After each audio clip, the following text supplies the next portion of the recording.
Have you ever heard that phrase, to sail close to the wind? It sounds like it's straight out of a pirate movie, doesn't it? But it's actually an idiom we use all the time to describe a very specific and pretty risky kind of behavior. So today, we're going to unpack exactly what it means and where this awesome phrase comes from. So what does it really mean? We might use it now for a risky business deal or maybe a controversial comment someone makes, but its origins, they're way more literal. It's got a fascinating journey from a very specific sailing maneuver to this powerful metaphor about pushing the limits. Okay, let's start at the very beginning, the world of sailing. Because this phrase wasn't just a metaphor at first, not at all. It described a very real and actually very dangerous move you could make on a ship. So, literally, sailing close to the wind means pointing your ship almost directly into the wind. Now, this is a seriously high-skill tactic. Sailors would use it to gain speed when they needed to go against the wind's general direction. But wow, it is a fine line. One tiny miscalculation and your sails could just stall out and lose all power. Or worse, the whole ship could capsize. Yeah, this is a really high-stakes move. You're pushing the absolute limits of your ship, of the weather, of everything. It's a huge calculated risk for a big reward, speed.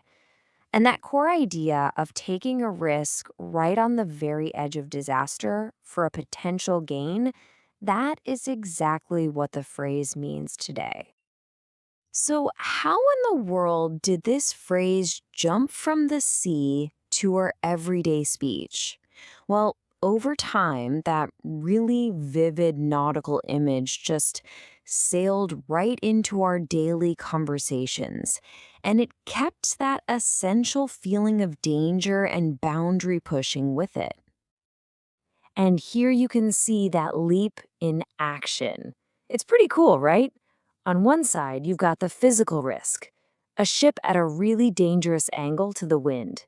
And on the other, you have the abstract risk, a person pushing the limits of what's legal, or maybe what's morally right. But that feeling of being right on the edge, it's identical. So today, when we see someone is sailing close to the wind, we mean they're operating in a sort of gray area. They're bending the rules, maybe not quite breaking them, but getting dangerously close. It implies a deliberate choice to take a risk that could very easily end in a whole lot of trouble. The best way to really understand an idiom is to see it in action. So let's look at a couple of real-world examples. And just to show how universal this idea is, we'll hear them in both Indonesian and English. Dia sering memanipulasi laporan keuangan untuk terlihat sukses. Benar-benar berlayar dekat dengan angin. Okay, so this first example comes from the business world, which, let's be honest, is a pretty common place for this kind of risky behavior.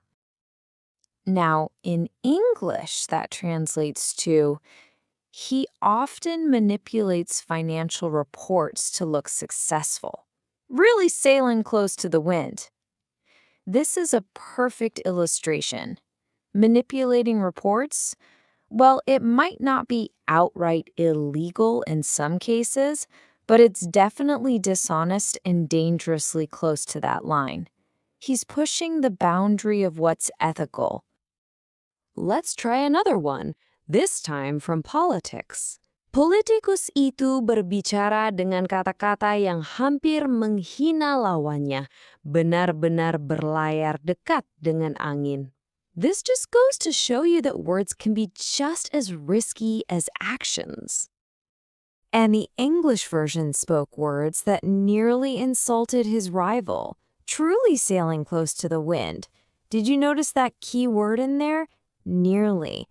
He's taking a huge social and political risk, pushing right up to the line of what's acceptable language, and that could easily backfire on him.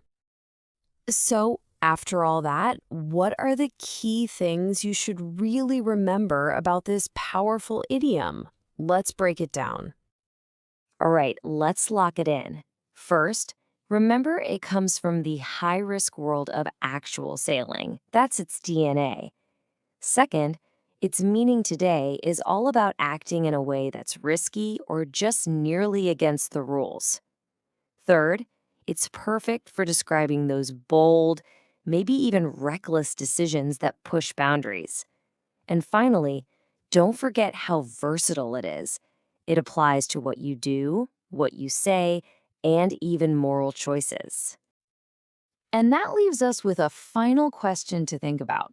You know, the phrase often has a kind of negative feel, right?